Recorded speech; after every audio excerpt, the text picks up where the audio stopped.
Well, welcome everybody. Welcome to day 4 of our our participation in National Crime Victims Week. You've heard us talk about a few things this week.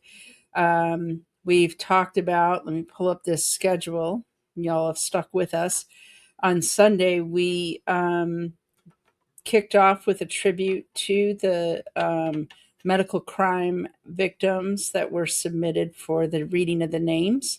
I want to remind everybody that we are going to do a closing ceremony and read those names again. And this time there'll be more names because more are coming in every single day. And so there's still time to get your loved one in. You go to Betrayal Project USA and you submit. It's very easy. Name, date of death, state, your information, and a photograph.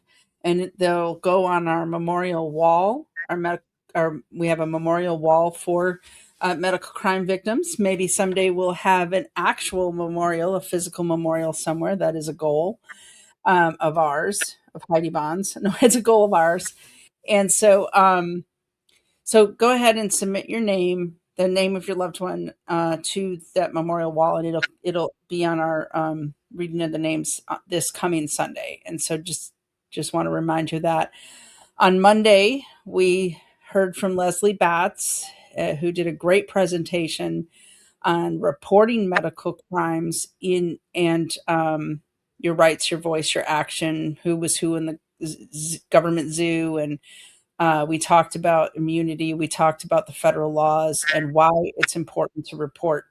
And a reminder as you're listening today about the crimes committed in hospice that that we're not. It's not your job to prove a crime. We're trying to prove a pattern. That's why it's important to report it to the federal government. Not that we think every single case will be prosecuted or investigated, but patterns require investigation. And we will, if our goal is 10,000 people reporting, if we can get that, it will certainly prove a pattern. We also have this out there. This is the one pager. We have that out there. It's on our website and everywhere on our social media. So, or take a screenshot of it right now. These are the types of things you can report. This goes across the board this week, no matter what medical crime was committed against your family.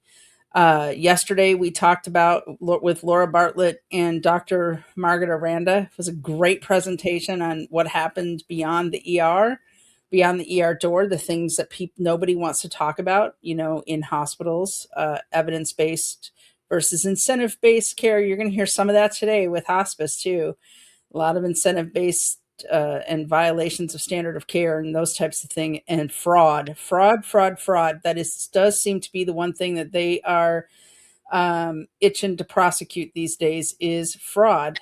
We're going to hear about that when it comes to hospice. And so today we are going to hear from Marsha Joyner and Terry Wirgen about the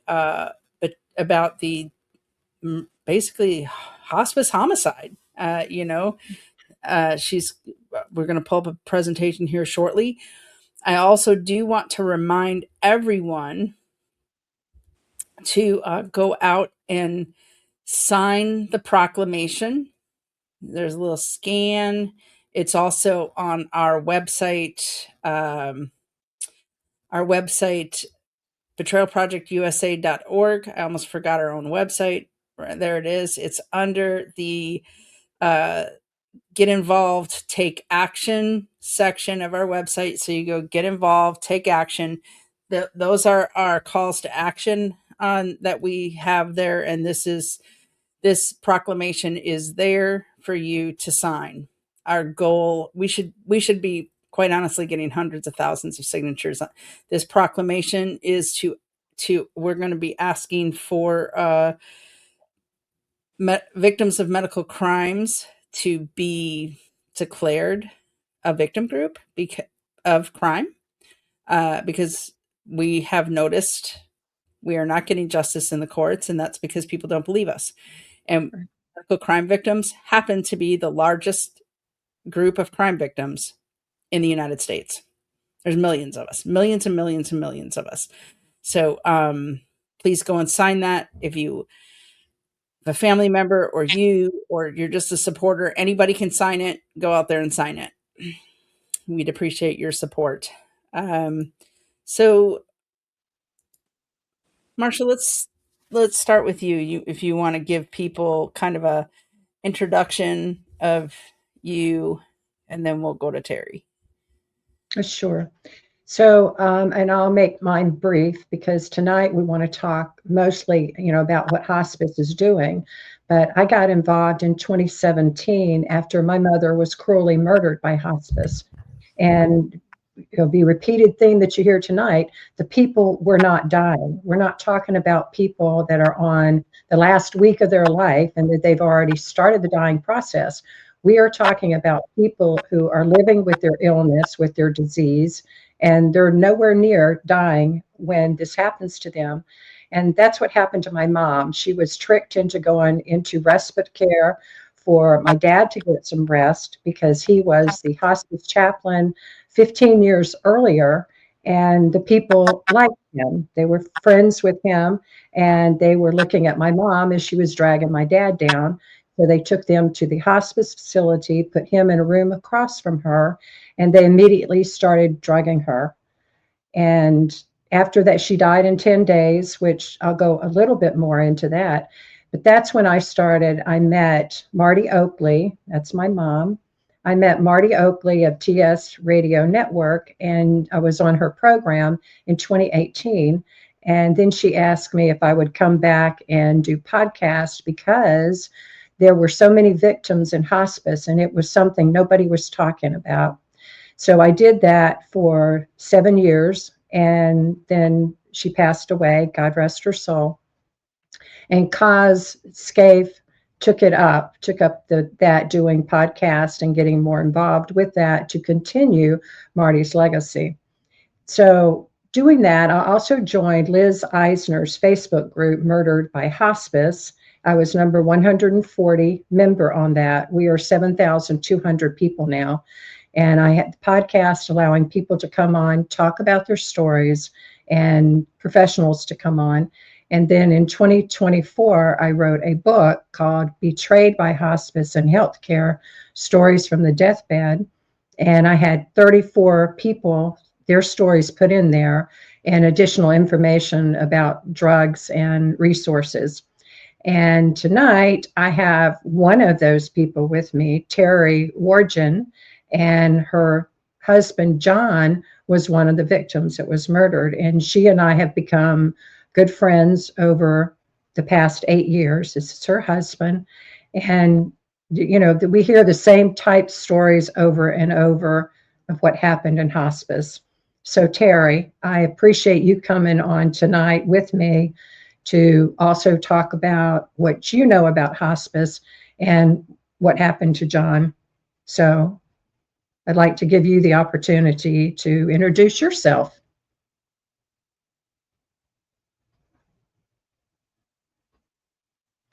You're on mute. Yes. There you go. All right. I thought I'd cut off.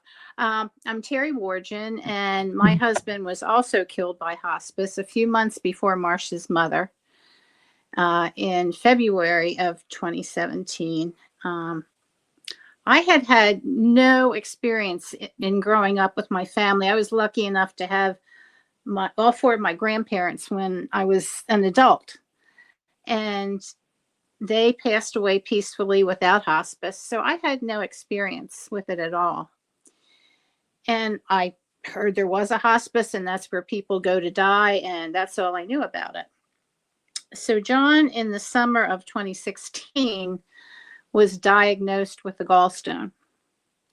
Very simple gallstone. He was an active, productive member of society. He was 78, but still working full time. Very active in the community. He was elected to the Board of Assessors. He was an elected member of the town committee. He volunteered 2 days a week at the Wildlife Center. So this was just what we thought was a simple gallstone. And in the process of diagnosing this gallstone, the primary care doctor also noticed that he had a high calcium count. So he called John and he wanted John to go to the emergency room. And I won't go into all the details of what happened at that point, but the long and short of the story was because of the hospital's negligent care, he was hospitalized 3 times in less than 30 days. And I found out after the fact, that's a red flag for hospice. Hospitals are being fined for too many readmissions. And our hospital has been fined every year since it started back in the beginning of Obamacare. So he was also diagnosed with multiple myeloma, which is an unusual cancer.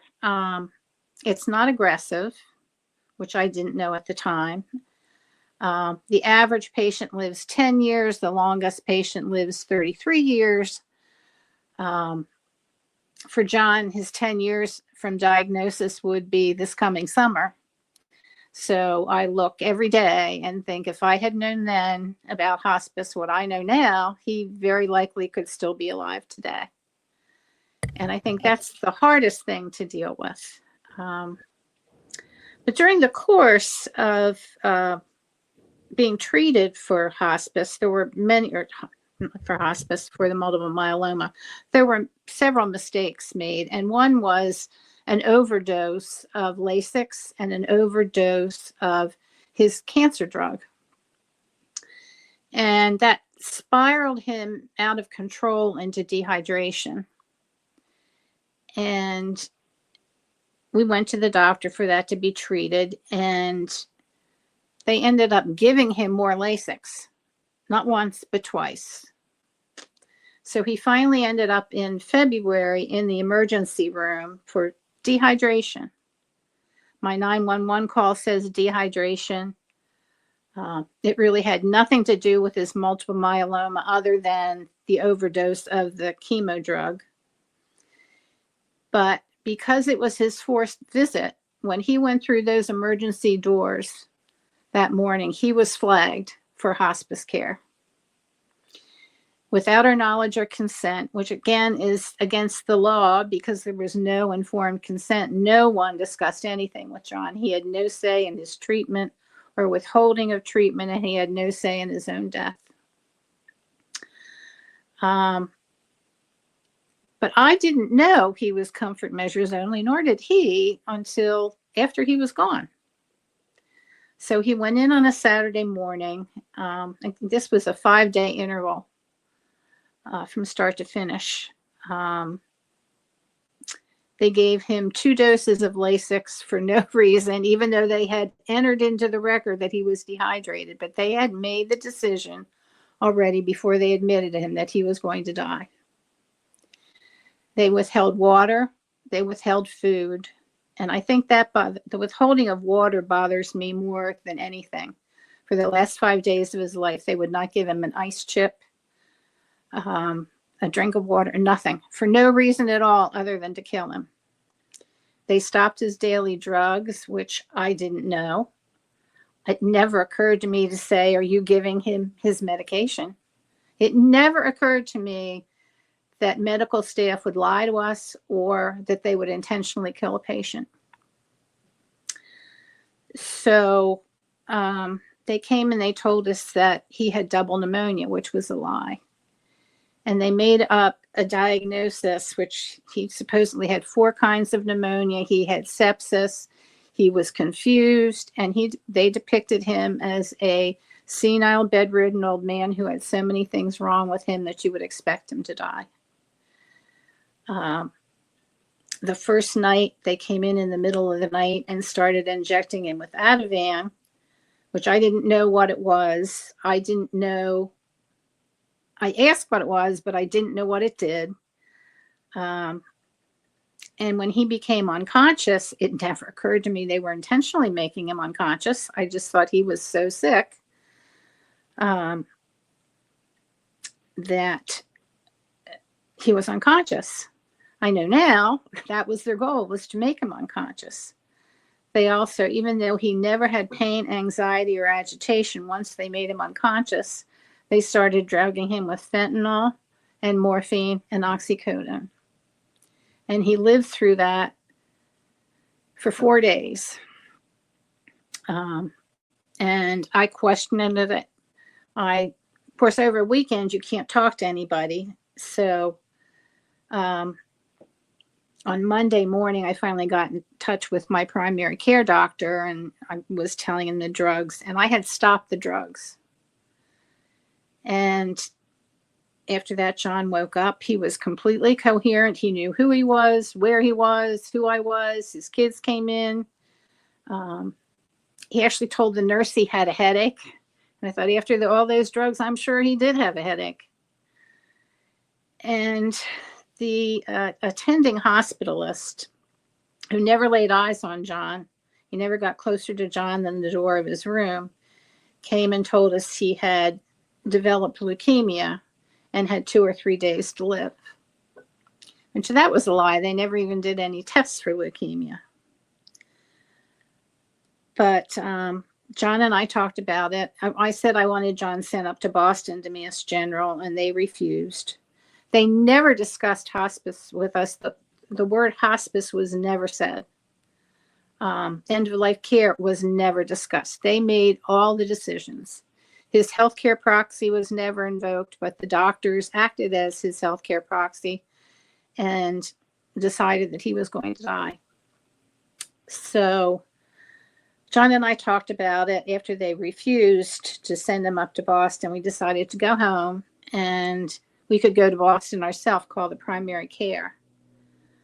So I had stopped all the drugs. His kids were with him. I told the nurse, just do what you have to do to get him out of there. So she came in with a clipboard, and there were things that she had me sign, which again, I had no legal right to sign. But one was for oxygen and one was for a hospital bed. And tucked in there was the paperwork for hospice. And I signed it. I didn't know I was signing it, but I signed it. And after John was gone and I discovered all these things, I did call the administrator from hospice and said, how can you have someone sign the paperwork for hospice when they have no legal authority to do so? And she actually said to me, oh, we do that all the time. So she came. So that's really crazy. So, like, I mean, you would think something like DNRs and hospice orders that they would have to go through step by step. Like, what about the 8 wishes or whatever that is, and the all of the things that you would think that they would need to go line by line by line. Oh my gosh. They didn't. And they did change them from full code to DNR, which we didn't know. But they came in at 1:00. Was being delivered. And I felt comfortable leaving him. That was the only time that I left him. I stayed with him 24/7. But his kids were there, and he was awake. He was coherent. He was talking. I wish now I'd put him in a wheelchair and brought him home myself, but I didn't. I left at 2:03. I'm sorry. And I know that because I was talking to friends in North Carolina. And I hung up the phone because I was getting on the elevator. So at 2:03, I left the floor. At 2:06, they started drugging him again with Ativan and fentanyl against my instructions.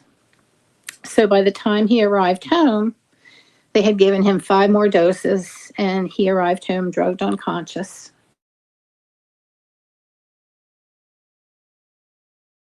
It's a VNA nurse. That's how the chief medical officer, I had correspondence with him, and he didn't refer to her as a hospice nurse. He referred to her as a VNA nurse. So he arrived home unconscious, and she convinced me to sit and put Ativan and now oxycodone in his mouth. every hour until he stopped breathing at 4 o'clock the next day. And we're going to talk about that because exactly what she is saying is There, what I'm still there. happens So in I've home. learned a lot about hospice, obviously, since then. It took me a long time to even find out that he was on hospice care. But certainly the protocols were broken and they had everything in place. And I'm sure they've done it to hundreds and hundreds of other people. Well, let's go into the. And we know that we have saved lives by telling our stories. I said the last interview I did actually with Vindog. I said to him that doing this is not going to bring Marsha's mother back, and it's not going to bring Liz's husband back, and it's not going to bring my husband back. But if we can save lives, then it's worth it. So that's basically John's story. And he's missed seeing his grandchildren grow up and get married. And our first great-grandchild was born, is now 3 years old, and she's named for him. And I live with it every single day. I wonder how many years of life was stolen from him and from our family. Yeah. Can you hear us? I'll turn it back to you, Marsha, I guess.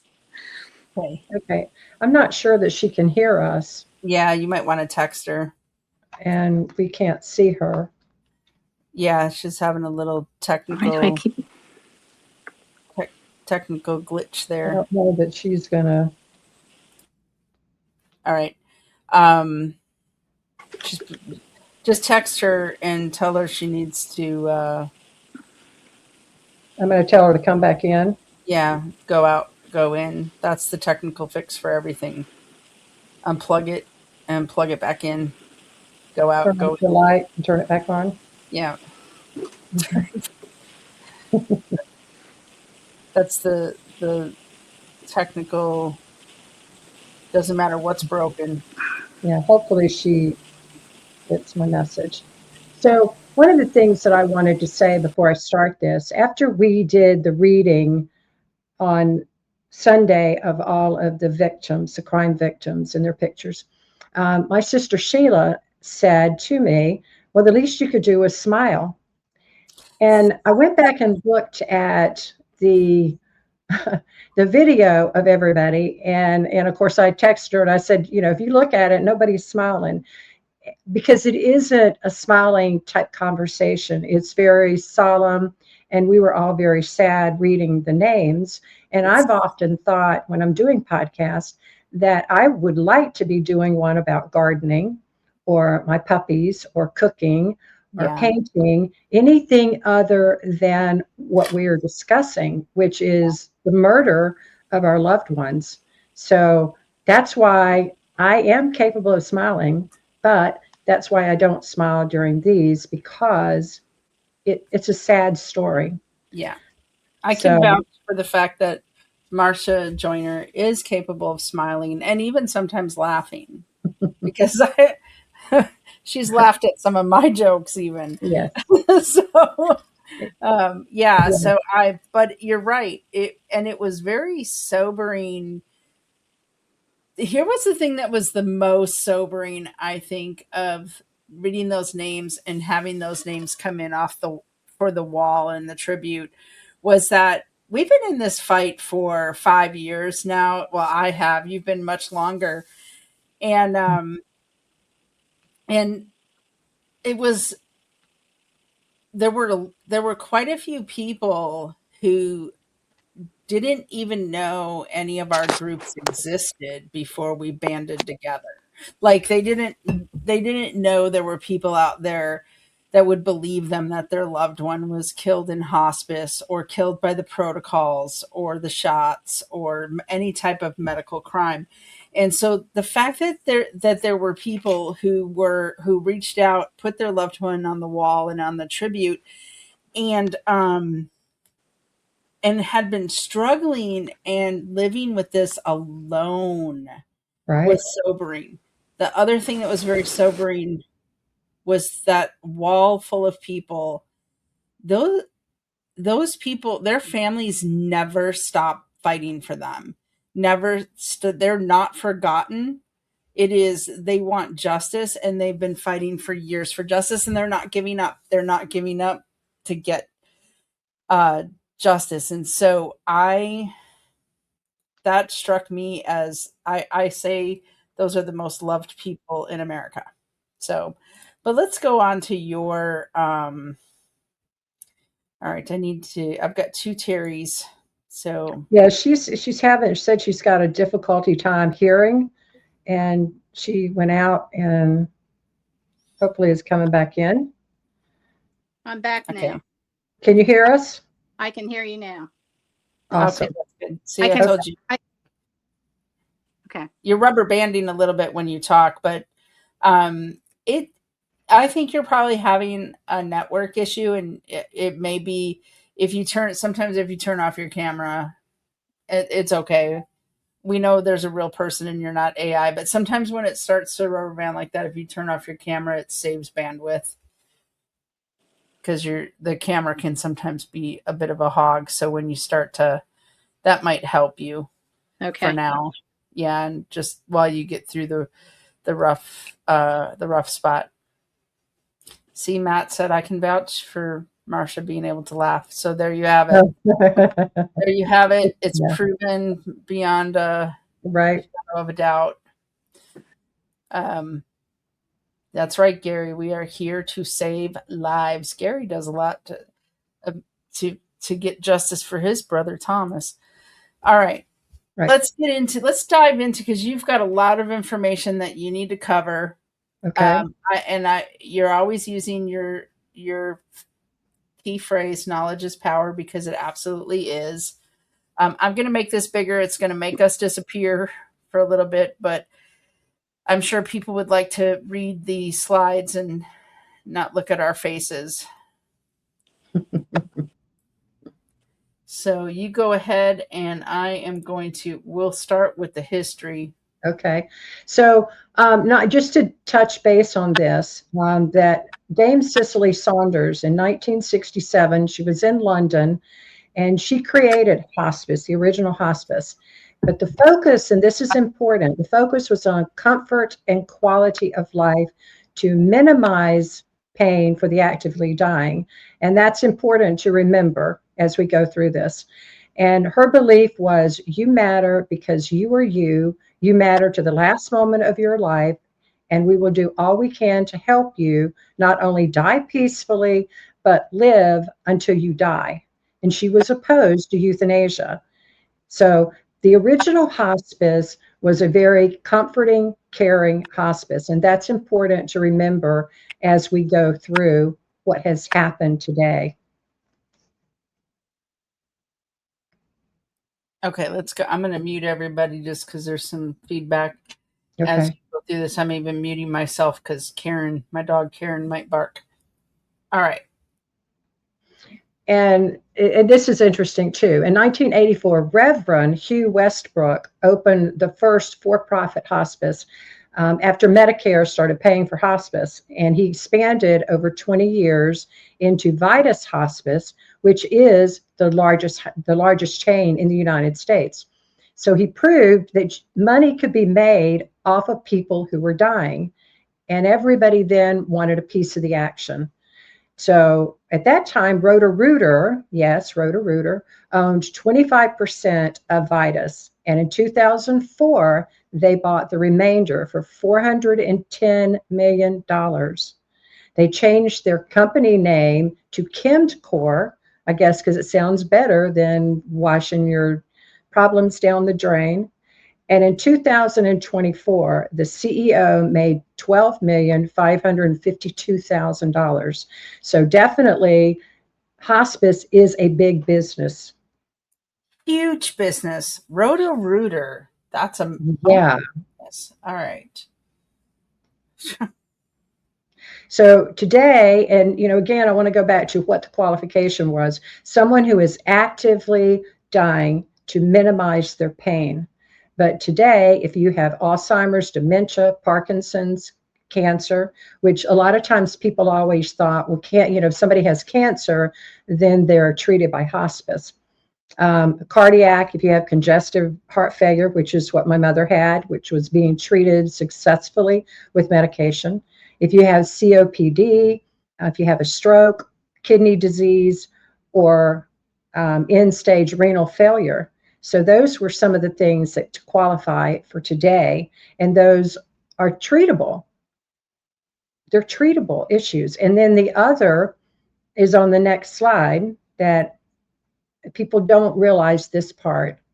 So if you have a declining status, they call it a palliative performance scale.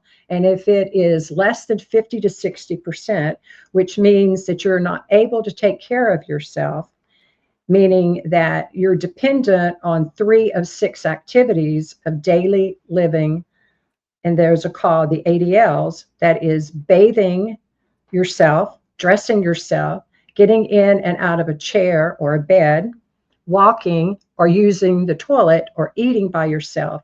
If you can't do 3 out of 6 of those things, then they consider that you are dependent on somebody else to do it. And if you start losing weight, you lose 10% of your body weight in 4 to 6 months, and you're deteriorating. You have 3, that's what earlier Terry was talking about, 3 emergency visits. They're considered frequent flyers, and you do get tagged. It's a red flag. And or you have physical activity that you can't do what you used to do. Well, that happens to me often. So I don't think I'm ready for hospice. But with other comorbidities, these qualifications will give you what they need to enroll you. And what people don't understand is a lot of times, the same situation with John, when he was in the hospital for emergency visit, and he had been in there 3 to 4 times, a hospice person will come up into the hospice room and start talking to you. Well, don't you think that maybe you should consider, going into hospice? And case in point, one of the stories in the book, which is Jackie Ferrara with her husband, they came to her and said, do you still, your husband doesn't want to come in here all the time. And she said, why are you talking to me about this? Talk to him. So they went in and talked to him. And of course, he doesn't want to keep coming back and forth to ER. I mean, who would want to do that? And that's how they hooked them into coming to the house so that they could help them. And they offer you all of these wonderful things. They offer you a shower, somebody to come in to help take care of your loved one, to sitter service, to make sure their medication, that they're taking it on time, to bring them oxygen if they need it, bandages, a bedside toilet, a bed, a hospital bed. They bring these things in, and that's how they hook you into saying, we're going to help you. I don't think anybody should need their help or want their help. So I see Jackie's watching us and can attest to that's what happened with her husband. So they show up when you have no clue and you're in the hospital not feeling well. And if you Sorry, did I lose you? Marsha? Marsha's frozen. You were frozen for a minute. Okay, I'm back now. So did you hear me talking about the medical equipment and the services that they offer you? Yeah. I was on the wrong slide, and that's my... Okay. So I've already talked about that. So they also say they will send a CNA, certified nursing assistant. The nurse will come out 1 day out of the week and provide care for you. And the different levels, and most of the ones is in-home hospice care. It's called routine home care, or continuous home care is the other one. That's a very expensive one. As you can see, it's 24-hour service, or the respite care, which I will talk about shortly here. Or if you're in a hospital or a nursing home, then hospice can come in there. They'll send a nurse in and take care of you. And Teresa and I did a story with Sibel Edmonds last week that just came out. We just published that one. And her husband was in a hospital, when hospice came in, and she did not realize this was happening. He's in the hospital room. They come in and they started giving him the medication. They took him off of taking his regular medication, and he didn't get any water and no food. And he died despite her trying to get him out of hospice. So that's the general inpatient care. And then listed down there are the number of days in each level of care, which you can see that the in-home hospice is the one that is the most used. And there is no more records right now, or they don't have the records out for 2025. So that's why Yeah. it's 2024. Matthew Edmonds' story is on our website under Real Stories, Other Betrayal. It's also on our Rumble, our BitChute, our YouTube channels. So it's quite an incredible story. Yeah, it's horrific. And she's posted it on her X accounts Yeah. and Facebook. So it is out there. And this, I just want to point out that the total deaths in 2024 are greater than 2.5 million. 1.3 million of those are in hospice. So 52% of the people that die are dying in hospice care. And I'm going to tell you, this is a for-profit. This is what this is, whether it is nonprofit or for-profit. They don't work for free.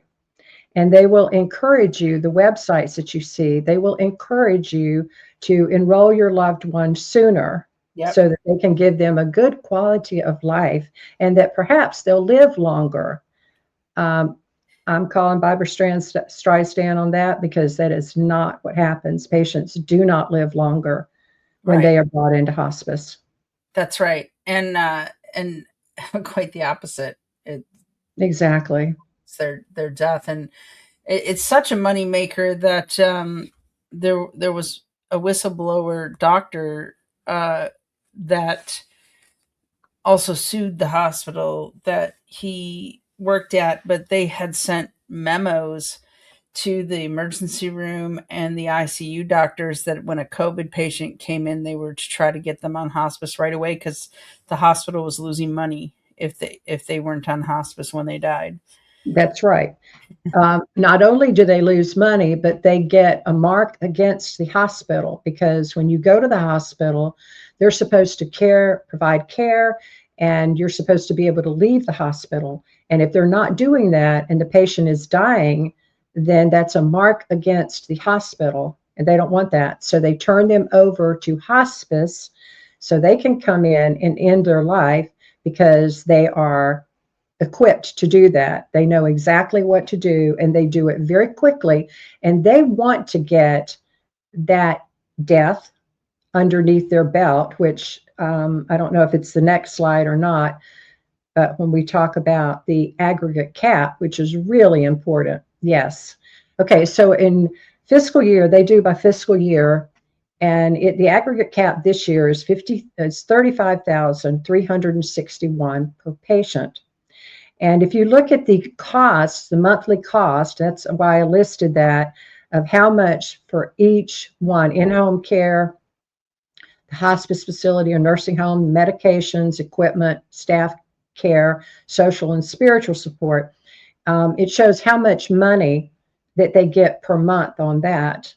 So when you take that amount of money on the next slide and you divide that by 6 months, which is the expected life that they're going to live for approximately 6 months, then you get around $6,000. Well, there is your 6-month fee, that aggregate cap. It is lifetime per patient. So the longer that the person stays and is living, it's considered length of stay, which is LOS. Mm-hmm. And if every patient lived more than 6 months, they wouldn't be making a profit, because all that money is gone. And if they're in continuous care or in the hospital facility, it's even going to be at a higher cost, as per the slide before that. So there is actually a cap. Excuse me. There is actually an aggregate cap where the they explain how this works. And a guy is on there, the URL code, not URL, the website is in the previous slide, where down in the blue, where they actually talk about this.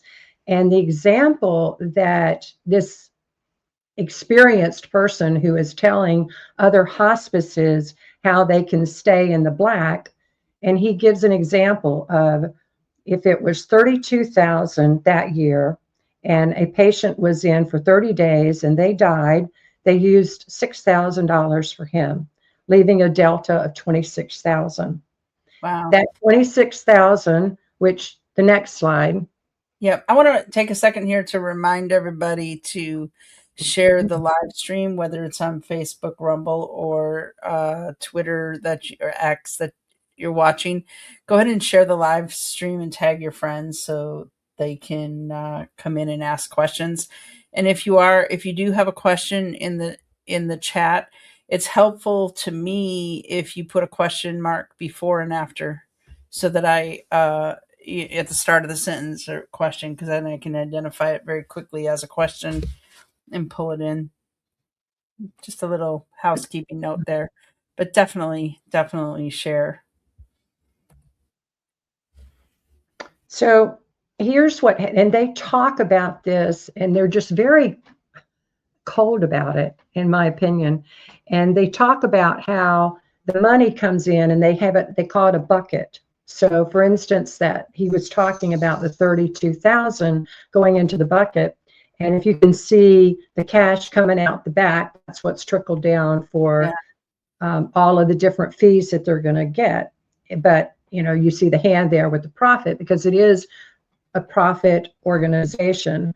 But if a person dies in 30 days, they still are going to get that money, but it goes into this bucket. So if somebody lives for 10 months or 12 months, they're obviously taking more than the $35,000 to support that individual. At the end of the year, every year, they have to go back and how many patients did you have? How much money did you put in? Did you request? If the amount is greater than the number of patients times that aggregate cap, they have to pay back money at the end of the year. Yeah, right. Exactly. Right? So Matt said so in order to make the most money, patients kept to keep patients alive for 6 months, correct? No, the opposite. They kill them quicker. They get, right? Right.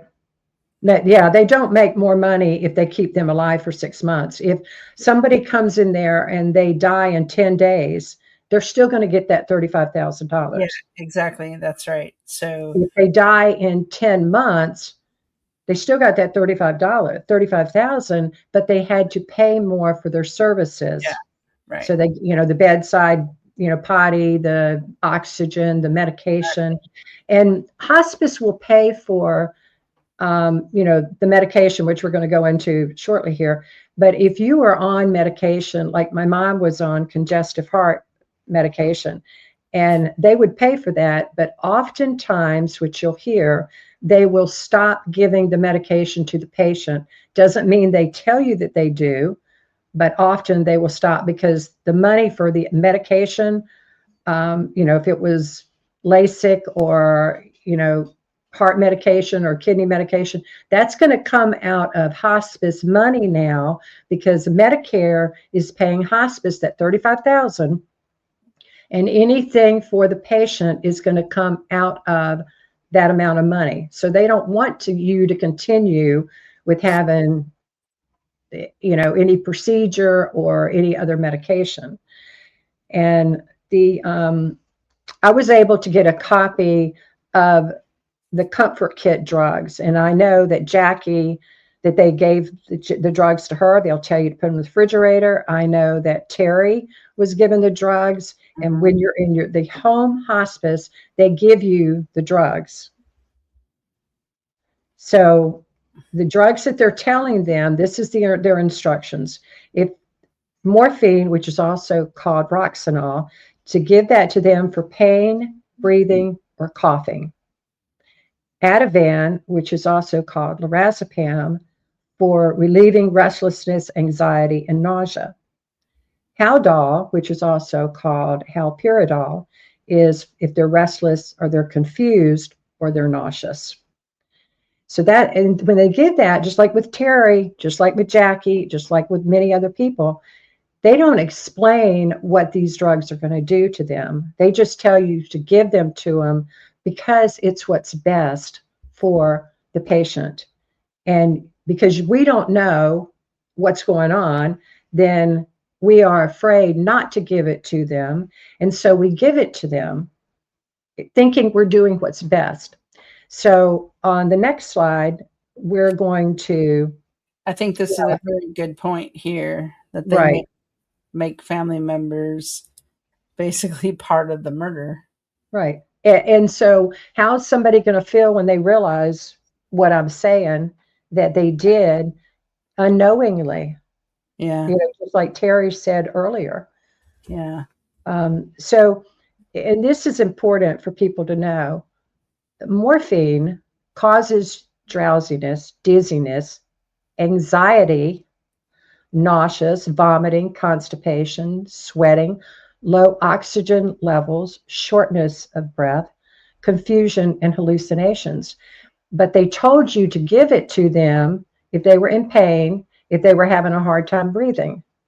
So you give them the morphine, which causes shortness of breath, and it causes them to have anxiety. So then you can give them Ativan or Haldol because they're anxious, but you caused that anxiousness.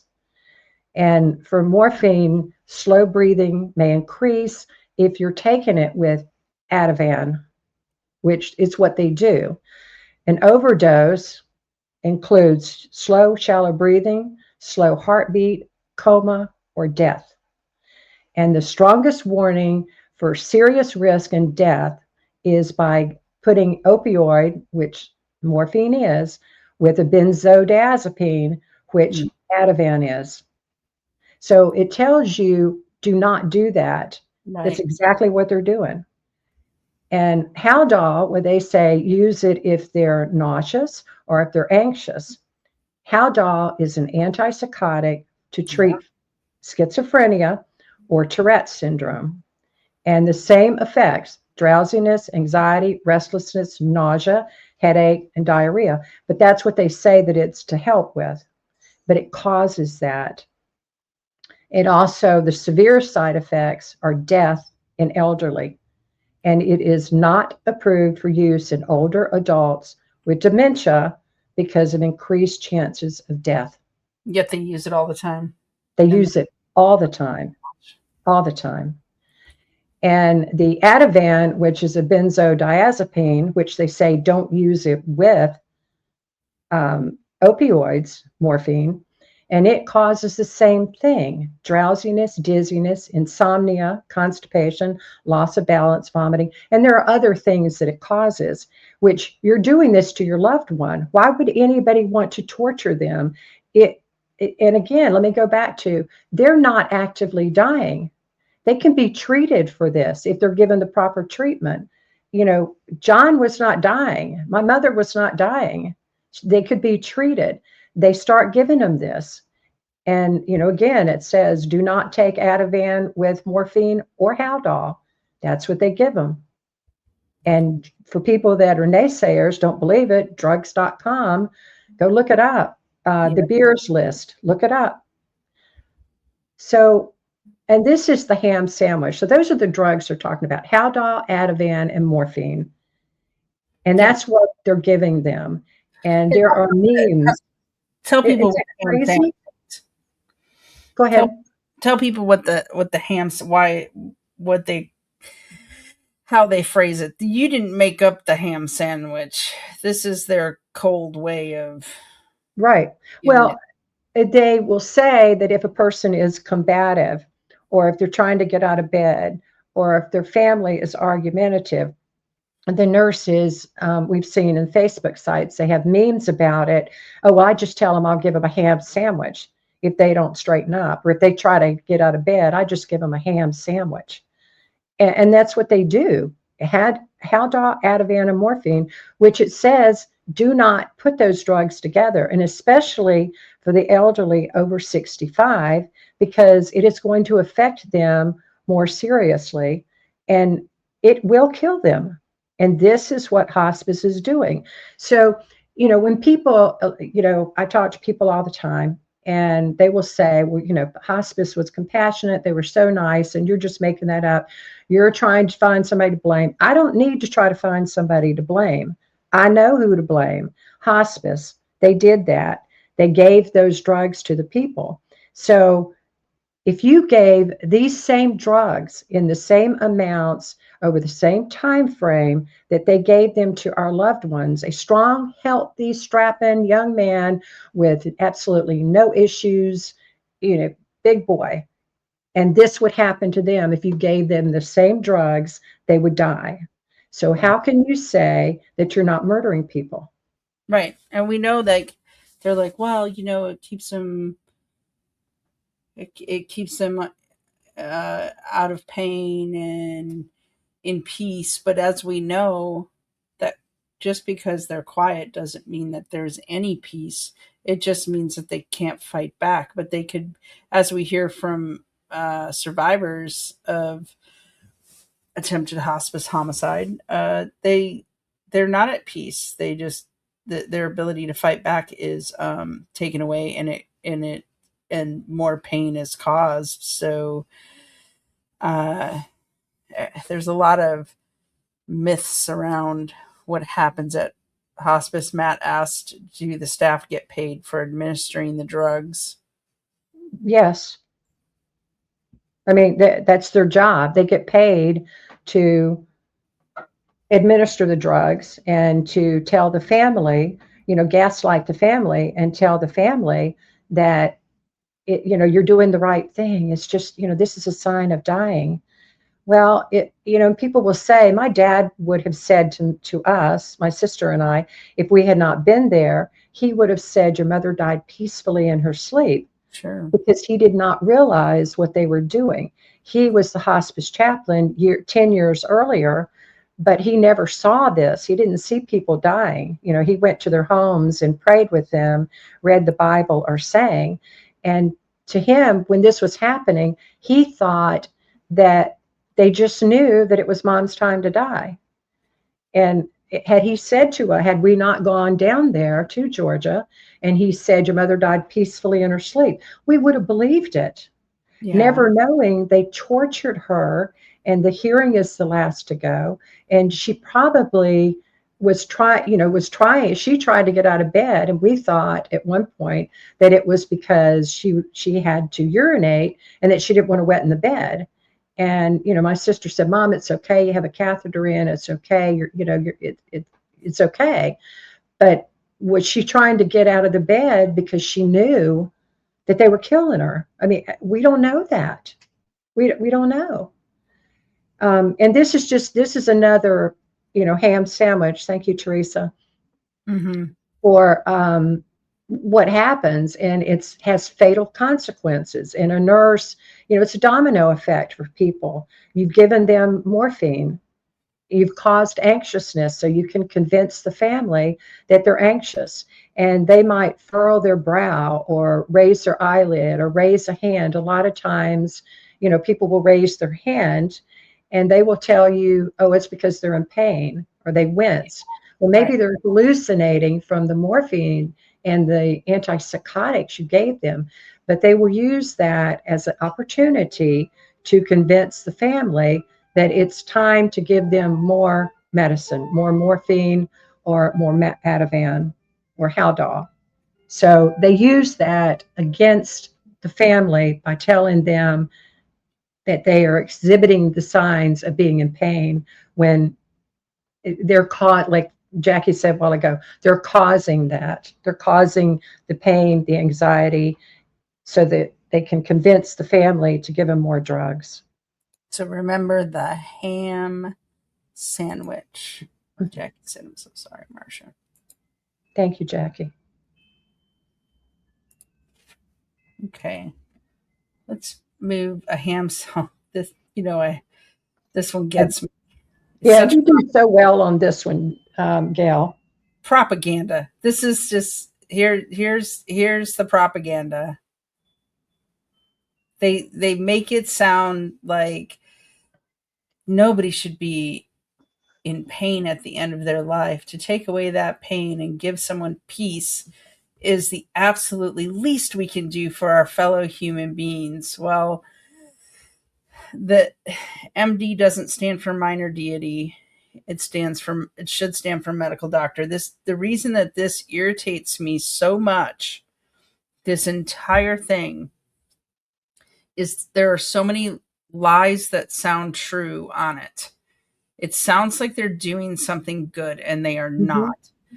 I would say nobody should rob another human being of 1 second of life. They are not the creator and author of life. God is. And you could rob somebody of 1 day of life, and that could have been the day that they take care of all their unfinished business on earth. Or that could be one more day that their loved ones get to see them and they get to maybe hug their grandkids one more time before they leave this earth. Or it could be another 5 months, or it could be another 5 minutes. But either way, it is not up to them to take it. And you're not giving them peace. You have no idea what goes on in their head when they're drugged and you're taking away their ability to speak and cry out. And to just because there's pain, if I stub my toe, I don't want somebody coming along and euthanizing me. I might be in a lot of pain, but I may even cuss. I may, may even, yell at my husband if I stubbed my toe on something of his. But that doesn't mean I want them to come and off me. And we've heard from widows who have just simply asked if their husbands were in pain, and then doctors came and upped the medication and said not anymore, and they died within, that's just murder. But then That's murder. the other thing that really just irritates me about this is evidence-based care. I'm so sick of hearing about evidence-based care when they know darn well it has nothing to do with evidence and it has everything to do with incentives. If the incentives weren't there, they wouldn't be as inclined to do it. What if they got incentivized? Let's say they got incentivized for, keeping patients alive longer. They would do the complete freaking opposite. Whoever Absolutely. put this together is a monster. I'm gonna say it. And I'm gonna hear from people that work in hospice that are gonna be like, but I lovingly give people, maybe you do, maybe you don't, maybe you don't know, maybe you don't realize that what is being fed to you as compassion is indifference. And there's nothing noble about indifference to somebody's life, how they live it. I This is incentive based care, not evidence based care. I'm on a soapbox. Marsha, take it away. No, and I agree with you. And, something you said made me think about this. I had William Toffler on my program a couple of years ago, and he had said, he was talking about the drugs that they used for people that are on death row, right? And they give them a paralytic, so they can't move. They Yeah. give them an opioid, and they give them an antipsychotic. And these are the drugs that they use to kill people. And there's a chapter in my book on that. And the same drugs that they use on people on death row are the Mhm. same type drugs that they're giving our loved ones. And let me go back and say that these are not people that are dying. They are not dying. It's not at the end of their life when they're having a hard time breathing and they've gone into a natural coma. This is not that. These are people that are being treated successfully with medication. Yeah. And Yeah. Liz is correct. It's comfort care. The truth is it's murder. There's nothing comfortable about what they're doing to them. And you again, you don't know how they feel and what they are sensing. And if you do not give a patient, a loved one, water, so they're being denied food and water. Think about that, Gail, when you were being denied water. Yeah, When I work outside in the yard and I don't come in and drink enough water, when I go to bed at night, I have cramps in my leg. And sometimes I'll jump out of bed and, get my husband to rub my legs, or I bounce around. But the fact is, I can drink water. I keep water by my bedside. If my mother had cramps in her legs or her arms, which I assume that she did, then she would wince and she might cry out, that's but right. maybe it's because she needs water. Maybe because the dehydration is causing her excruciating pain. And do they ever consider that? No. Right. And survivors will tell you it was very painful to go without. I went without water for 7 days. It was incredibly Yes, painful. Going without food for 12 days or more was not as painful. It was numbing, but going without water was excruciating. right. I have never taken water for granted again since that experience. So, um, yeah, wow, And that's what they're doing. that is exactly what they're doing. So other drugs, just quickly on this one, fentanyl, it's also called Duragesic, and it's an opioid that is 100 times stronger than morphine and 50 times stronger than heroin. They measure it in micrograms because of how potent it is, and it's usually a 72-hour patch, and it starts at 12.5 micrograms, 25 micrograms, 50, and 100.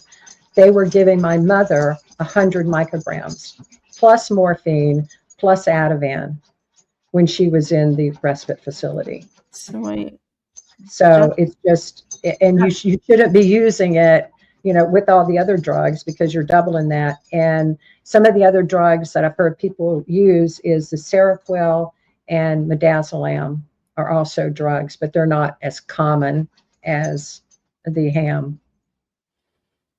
yeah, exactly. Yep, Lisa incentivized to end their life sooner than 6 months.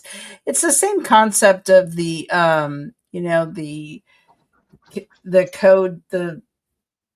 the billing code that they had come up with for COVID and Medicare, which was a code that allowed them to get paid for 14 days, regardless of how long the patient was there. And so, if you died in 5 days, which we see that's the average for people on Medicare, you kill them in 5 days, you still get paid for 14 days, plus you get all the bonus money. It's a big payday. I can tell you the hospital that tried to kill me added 5 floors and another helicopter pad to their hospital. So yeah, a couple years ago. So yeah, they were making a lot of money. So they can bring more patients in. Yeah, So in this one I put in here because if your loved one is having pain, to begin with, you can give them Tylenol. And a lot of the people that I've talked to and the stories in the book that all their loved one ever needed was Tylenol. They were not in pain, but you can give them something less by starting with Tramadol or meperidine, codeine, hydrocodone. yeah, Those are less strong than morphine. So why wouldn't you, if that's the point, why wouldn't you give them something less strong? Well, let's go back to this. You wouldn't, because the entire reason is so you can put them in a coma, flip that bed, get them out, get somebody else in, because they have said LOS, length of stay, is what keeps your cap in the black. that's And right. these are people that work in hospice that say that. So Lisa Butler asked, "Will this presentation be available on Portrayal Project's website to refer back to?" Yes, we're gonna put all of the presentations that you see this week into a PDF and put them on the downloadables so that you can, and also the videos will be available as well on all of our platforms. We definitely, because we definitely want you to have this, and this week has taught us that we need to have maybe even a monthly educational session for everyone. We're kicking that around and would love to hear the topics. Send us the topics you want to hear. We'll figure it out. We love to work. We love work. So this one is near and dear to my heart, respite care, because that's how my mother was murdered. And for those people that don't know it, it's a facility in hospice where you go to for the caregiver to get rest, because being a caregiver is very difficult. After my mom was murdered, my dad was 89 and he moved in with my husband and I and me. He moved in with my husband and me. And my sister does that to me if I don't say it the right word, me. And he lived there until he was almost 94. And it is difficult. He had dementia before he passed. But on this particular one, there was one site, and I want to kind of read this to you because this is how they make the facility sound. Spacious private room suites, natural woodwork and views of surrounding gardens, a great room with a grand piano and a fireplace, fully equipped kitchen, a chapel with handcrafted stained glass art, easily accessible natural areas and gardens with a gazebo, a labyrinth and space for visiting or contemplation. Well, if your loved one is dying and they're in a wheelchair, and they put them in a coma and they're laying in the bed with their mouth open, I hardly see that they can go out and enjoy all of this. Yeah, that they kind of did that with my aunt too, where it was the place was described as the doors open up to an outdoor oasis with birds and deer and that will come and feed, and but they drugged her into a coma the very next day, right? So what does it matter? Right. So how's she going to see that? And Mary Nettles was one of the ones that I wrote about in the book. And they promised her a spa-like experience. They were going to fix her hair and do her fingernails, and she would have a personal chef to prepare her meals. It was a lie. It was a manipulation to get her out. And the reason that they were doing that is they had decided that, and this is one, I want to talk about the medicine for a minute, that when they came in, the nurse, I believe that her daughters referred to her as Nurse Ratchet. And when they came in, she said, took out the pills out of the pill box and goes, Mary, we're not doing this anymore. You're sick and we're not going to continue to take these pills. She took them out. Her daughter noticed that she wasn't feeling very well and she saw that the pills were out. She put the pills back in. When the nurse came back the following week, she actually chastised Mary and yelled at her and said, Mary, I told you we're not doing this. Now you're just going to have to make a decision. You're not supposed to be taking these anymore. And so they took her off of her medication again. And her daughters decided that they were going to get somebody to come in to provide additional health care and perhaps let hospice go because they didn't like how this was going. They talked the daughters, into letting their mom go to the respite facility where they could get some rest and they could make some phone calls and they could get some help there. And that's what they used, telling her it'd be like a spa-like experience. She died in 5 days at this spa-like experience. She never came home. And they didn't tell her, they were giving her, you're not in a place where they can see what they're doing to them. And they immediately started drugging her. And in my mom's case, I was at home when I got a phone call from her. I was outside cutting the grass, so I didn't get it till the evening. When I called her back, she didn't answer. So I called my sister. She said they've taken her to the respite wing in the hospital, and they're just going to keep her for a few days while dad can get some rest. They took dad to put him in a room across from her. And within a couple of days, I called every day and talked to her. That was on Friday. And that night, and I didn't know this until I got the medical records. That night, they started giving her morphine. The next morning, they told her that hers was causing constipation. The next morning, she was crying. And this is in the medical records, which it's really important to get medical records. And they asked her why she was crying. And she said, I am afraid of morphine. That was non-consent. She did not give them consent to give her morphine. In fact, just the opposite. Then they started giving her Ativan. On top of that, they gave her 100 micrograms of fentanyl.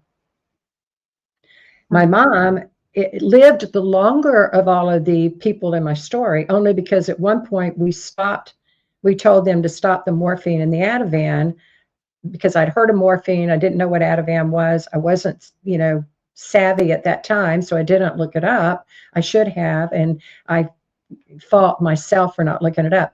And that was the year that you started hearing about the police that would touch the street fentanyl, and they would, go into, heart attack, and then they gave them Narcan, which we didn't know anything about that. But we had stopped the drugs. Then they talked my sister into starting back the morphine and Ativan, and then she started going downhill again. And even though we were in the room with her, all of us staying 24/7, they killed her. 10 days. Okay, I need to go past this one real quick because your sister's gonna see the typo that's on here. I'm just kidding. I'm making fun of you. So, and this is what happened to the people. The patients walk in the front door, and I misspelled the G. It's a T, in the front door, and they're wheeled out the back in a body bag. And another one, Shirley, she went in. They told her she lived in a assisted living facility, and they told her she was going to go to the hospice respite for a tune-up. That's what they told her, for a tune-up, and that then she would come back feeling better. She was dead in 15 hours. A tune-up. A tune-up. That's what she was told. And this one will really make you sick. Dale was living in assisted living, had just ordered something off of Amazon, and had his little kitchenette in his apartment. And he'd go down, to get food in the facility, but he could also cook his own food. And he spilled coffee on himself after he had ordered from Amazon. So the man is technically savvy to do that. He spilled coffee on himself. This was during COVID. And because his son could not come and help him, he wanted a shower. And hospice said, he was in hospice care. They would come to the facility, but he was being treated with medication. And they said they could not send somebody out there to give him a shower, but they could come pick him up with the transport unit, take him back to their facility, and give him a shower. Wow. Right? He was dead in 2 days. They gave him the wrong medication for one thing, and they said he was anxious, and so they gave him something because he was anxious, and then they gave him the morphine. 2 days, he was dead. And Wayne Kindred, he went because his wife, to give his wife a break, and he had, mild dementia, and she had told him, these are the things that, concern me, when you have him in there, and, the way that you talk to him. She sent hydration little packages, the IV hydration, so that he would make sure that he stayed hydrated there. And that night, they gave him the Ativan Benadryl Haldol cream, ABH cream, and they had told him to only give this much to him, because if you give him anything more, it upsets him. Well, they gave him the more of that, and then they gave him Haldol because he was on the bed rocking, saying, I want to go home. I want to go home. They upset this man. Then they started giving him morphine. And his wife, Rena, called the very next morning to check on him. And she said, how do you do? Oh, well, he's fine. He's resting peacefully now. He's sleeping. He was there for 8 days, and they never, ever called the wife and told him what was happening. He died in 8 days. And note the hydration, when the daughters got there and looked, he had never been given any of the hydration. He had never been given food. He had never been given water. He had been given straight doses of drugs. and he died. So I checked in our group. I did a quick check, and this is in 24 before I wrote the book. And within those people that I asked all of them, 25 people came back and said that their loved one had died in hospice. I mean, in the Wow. hospice respite. Yeah, please get the book, your books. So Jackie said to anyone watching, please get the book that Marsha wrote, and we're going to talk about that. That is on Amazon, and it is Betrayed by Hospice: Stories from the Deathbed. I have it, and it is a good read. It it helped us save a life, so definitely worth it. Before we go on to red flags, I want to show people something here real quick, just really quick. Um, as you hear Marsha talking about stories, these are real people. You see these faces. Can you stop right there?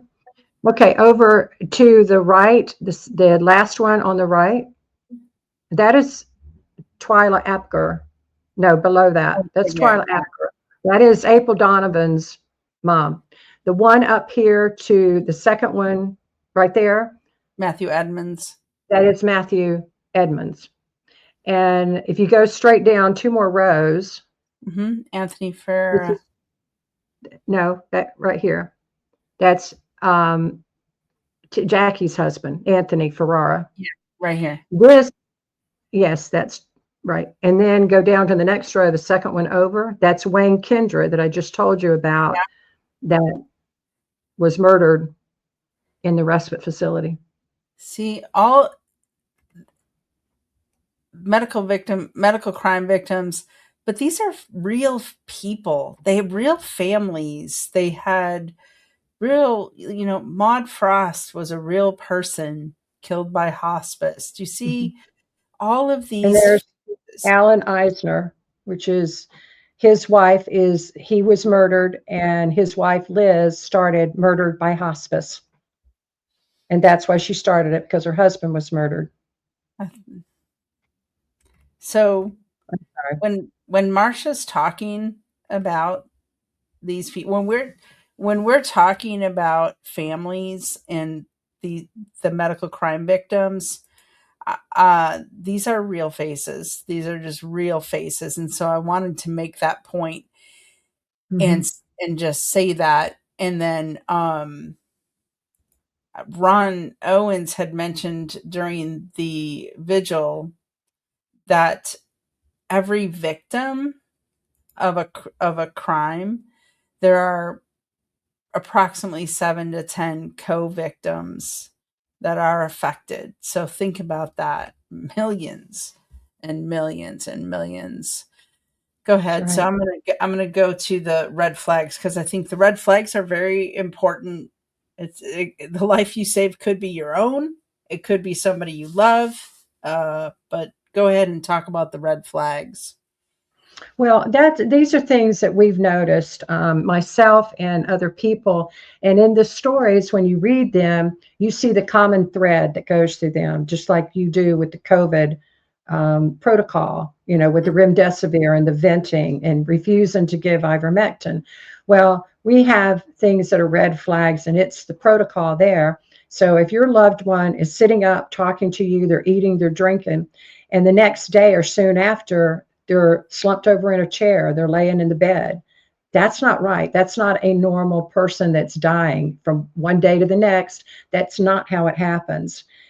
If they're sleeping all the time, and this is quickly, if all of a sudden they're there and now they're sleeping all the time, and then they're laying there, and as Gail, we've talked about this, that when you walk past in all of the hospice rooms where my mom was, every single person was laying in bed with their mouth opened Yeah, in the O shape, and they're in a coma.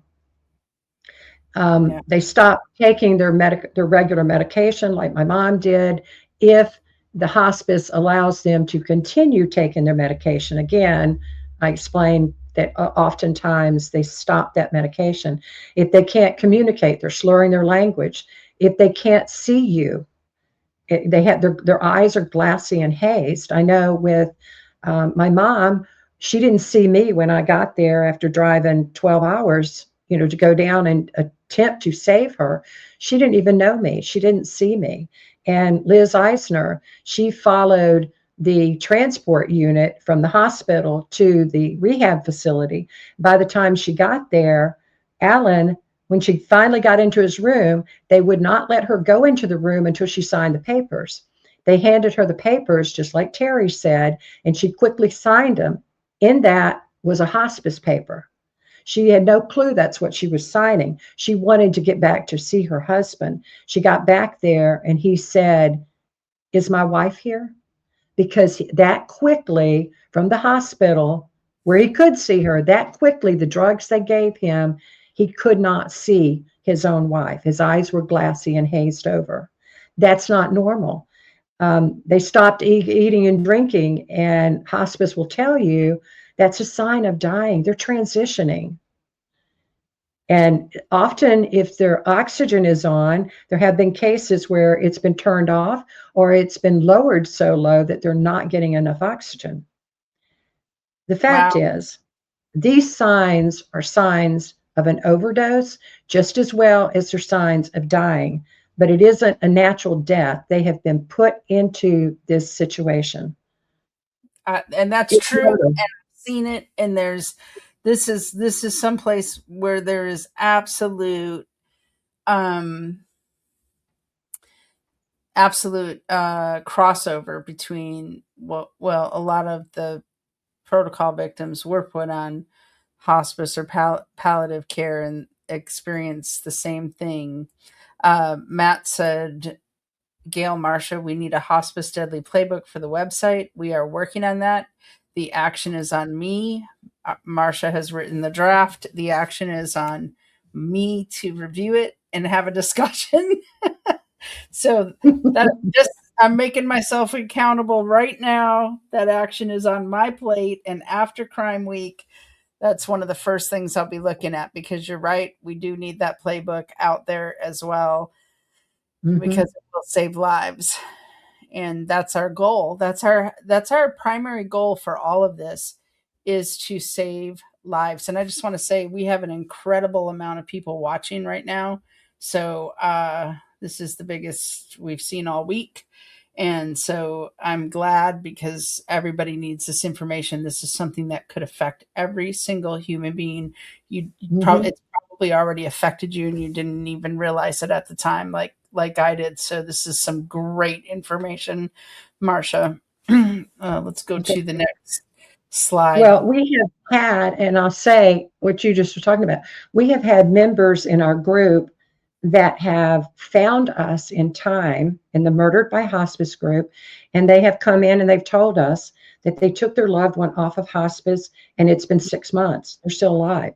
We've had people 2 years because Murdered by Hospice has been out there since, and Liz, tell me if I'm wrong, 2015, I believe, is when she started that group. So we have had people that have saved their loved ones. They have lived for 2 years. So it is saving people. And that, as Gail says, that's our only goal. We have no other alternative to do this. It's to save people. It's to save you. It's to save your loved ones, because we don't want you to go through what we went through, the heartache, the shattered lives. It's horrible. I And mean, nobody should have to go through this. right. I mean, we want accountability for all of this stuff, and we're going to keep going, but to get accountability, but saving, it's like this weird kind of battle, because people who are in any situation, whether it's trying to save a loved one in hospice or a hospital or whatever, there's this fog of war, right? Like they're having to make life and death decisions, and they're tired and they need advocacy, because they are solid advocacy, not the advocacy in the hospice facility, not the people that work for the facility who Right. are really just trying to cover legally, but they need they needed good advice and good help. And I've lived that fog. I'm a survivor of that fog of war. It's very difficult to make courageous decisions because, but the reality is, survivors, whether it's hospital survivors or hospice survivors, it is the same thing that makes them a survivor, and that is the interruption of the protocol, of the playbook, of the, of stepping in and stopping what's happening. And the, for those whose loved ones died, we have heard story after story where they tried desperately to interrupt it. But here's the thing, and it comes down to family being on the same page. I'm alive because my family was on the same page. I have seen time and time again hospitals, hospice centers, long term care facilities, even rehabs and nursing homes. They will find the weakest link in your family, and they will give all the power they can to that weakest link, and they will call them for decisions behind everybody else's back. They will focus, they will shut the strong people out, and they will focus on the weakest link. So just for your own self, identify who the strong and the weak are in your circle, and make sure you are giving power only to your strongest, most courageous people. And even if you have to say to the weakest links in your family, I'm sorry, I can't, I can't have you have anything to do with my decision making because you're an emotional weak link or whatever. Say it nicer, don't say it like I would say it. But I was fortunate that my daughter and my husband were both very strong. So Matt asked a question earlier that I want to ask you, Marsha. He said something about, are there any hospice centers that are true to their original mission? Well, it's a good question. Halo Voice, which, I work a lot with Julie Grimstad, and they've had their group out there for a really long time. And when I first started doing this, I went and talked to Julie and I said, do you have a list of hospices that are pro-life and that I could recommend to our group? No, because the problem is that they might be good today and maybe somebody does have a good experience with them, but we can't guarantee that they haven't gone rogue. And if you looked at reviews on hospice, you would see that a lot of people, oh, they were so compassionate, they really helped me, and they were so good to our family. So you really have to be careful of even trusting other people's reviews, because they don't know. They think their loved one died peacefully in their sleep. Right. So no. Now, Halo Voice does have a list of questions that you should ask a hospice, and that is helpful. That's a good resource. But for myself, I would never allow hospice in my realm again. And my dad did not want hospice involved with him, and I honored that wish. They were not. Mm-hmm. So yeah. Now, something when we're talking about things you can do, the Sibel Edmonds contacted the ombudsman, and several other people have talked about contacting the ombudsman. That did not help. So unfortunately, that's not going to be an avenue for you to go to. But do you think, I don't know if thousands of people contacted, I mean, that showing the pattern, right? Like, and showing that that you did contact who you're supposed to contact might be helpful. But one of the things we always say is, don't expect the government necessarily to help you, but make the agency's aware so that they can't say they didn't know. They can't claim plausible deniability. Well, that's absolutely true. And even though, none of us, and we tried to get attorneys, and that doesn't work because hospice has mass mutual insurance. They're not going to settle out of court, and it's not worth it to an attorney to fight the case because they're not going to get enough money out of it. And one of the things they look at is, my mother was 87. Well, she wasn't working. She wasn't bringing in money. So there is no money loss. And that is a lot of what the government, the courts look at. Well, are you missing out on money because the fact that your mother was taken from you that you believe was earlier than it should have been? They look at the money. To us, it's not about money. It's about loved life. It's about our people that we loved and their life was taken from us. So they're not going to do that. What you said earlier about, talking to your family, Halo Voice has a life-affirming medical proxy document, which establishes who your advocate is. And if you don't have one of this, it's not a living will, it's a life-affirming document. And everybody should have an advocate in the event that you are not capable, you're incapacitated, you can't speak for yourself. John Wargen was able to speak for himself, but they did not ask him to sign anything. They asked Terry to sign everything. So you want to have this document, and you want the person who's going to be advocating for you to be someone who loves you and does not want you to not be around any longer, because we have had cases of that, whether it be monetary or somebody just doesn't want to deal with taking care of you. So can you go back to the other slide so I can just quickly go over that? That one? One more. Okay, so the hospice, what Matt was asking about earlier, part of that is there is no consent given. They give medication to people. They do not explain what it is or what it's for or what it will do. And they do not request your consent. You do not give their consent, and they still give it to you. If somebody gave you some drugs, out on the street, and you die from those drugs, that person can be held accountable because you did not have consent for that to be given those drugs. If they've added something else to it, that is an offense. It is a crime to do that. And if you ask them why your person is sleeping all the time or they can't talk, they would tell you they're transitioning, that it's the end of life. I already talked about how they get you to give them more pain medication. And if you say that, my mom was feeling better today, which we said, she's doing better. We were trying to, giving her little sips of water. And the nurse said, she's just rallying. That doesn't mean anything. I've had people get up and walk around the room and eat, and then they die the next day.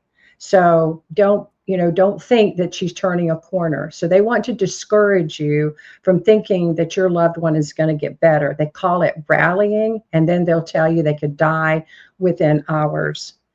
They don't want you to touch the patient. Don't wake them. Let them sleep. They're sleeping now. Don't wake them. You're bothering them. Don't rub lotion on them. And often they give you a book, something like Gone Too Soon, which talks about the drying process. It's also a drug overdose process. That's what happens. Okay. Yeah. Awesome. I'm just trying to go over it quickly because in case good. People are, we have a lot of people that are watching live. So, okay. So information's needed. Okay. If the person is asleep, and that was the case with my mom, then they came in and gave her more drugs. And at the time, I didn't realize this was going on. I think we were kind of just in a fog with trying to save her. And they will say that if they don't give it to them on that Friday, she had the 50 microgram patch on that they had put on the fentanyl. The nurse, Saleha, was getting ready to put the second patch on. And I said, just don't do that. I was grasping at straws. She said, come out into the hallway.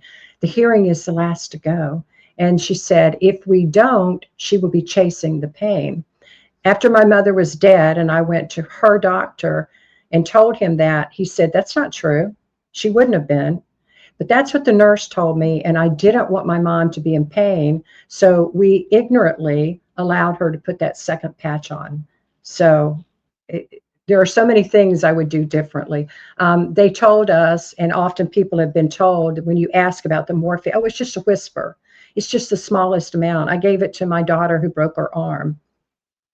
We tried to Yeah. move my mom.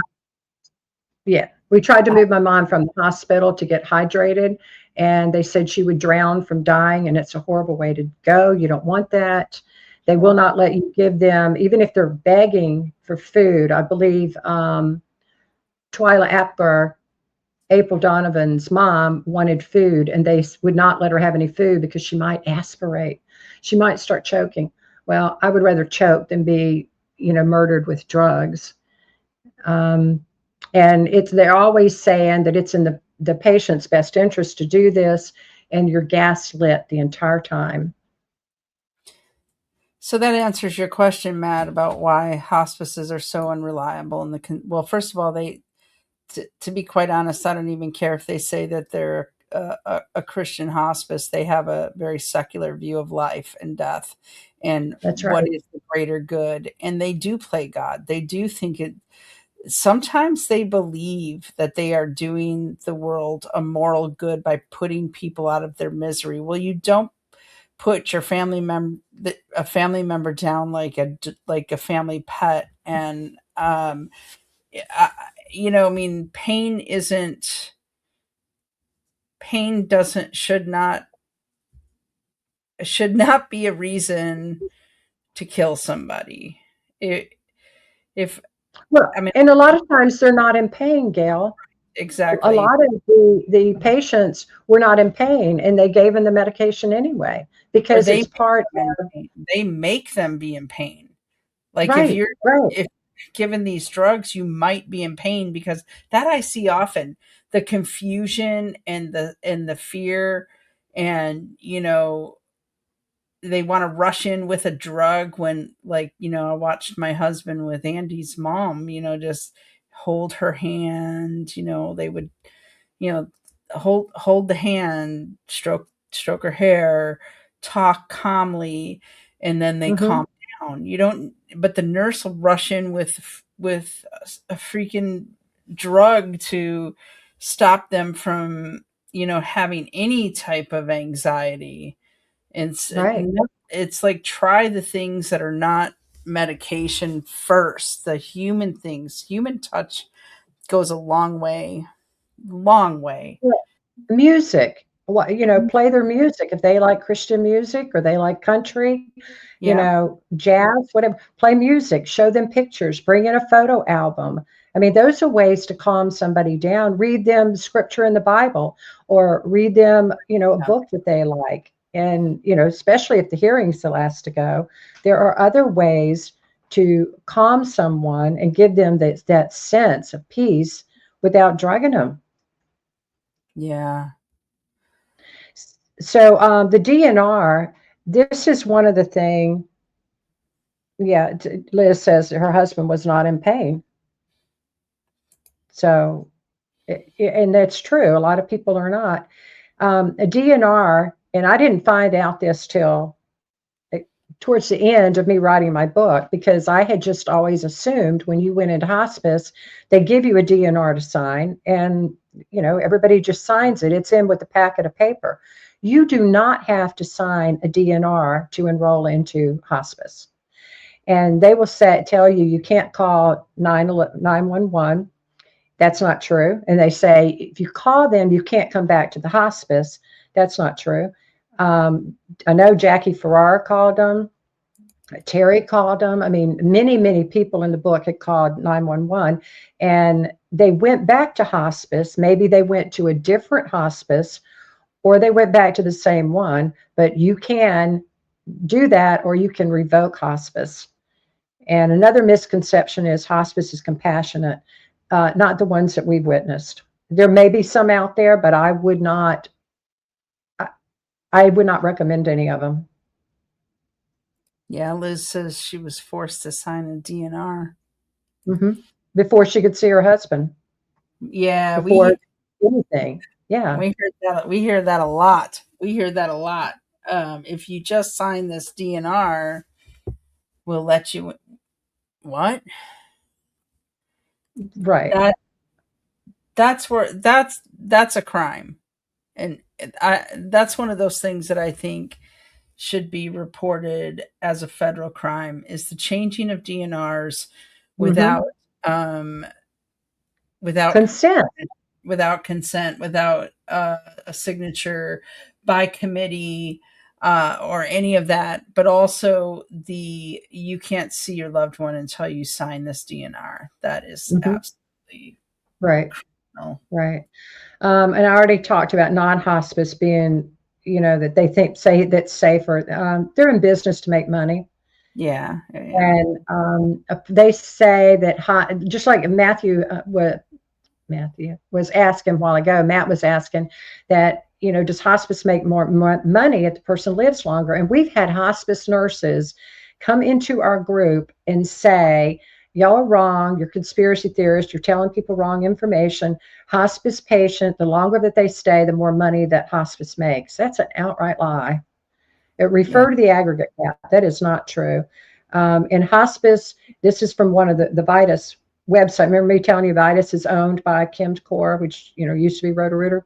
Hospice provides the most meaningful improvement to the quality of life when it begins sooner in a patient's disease process rather than later.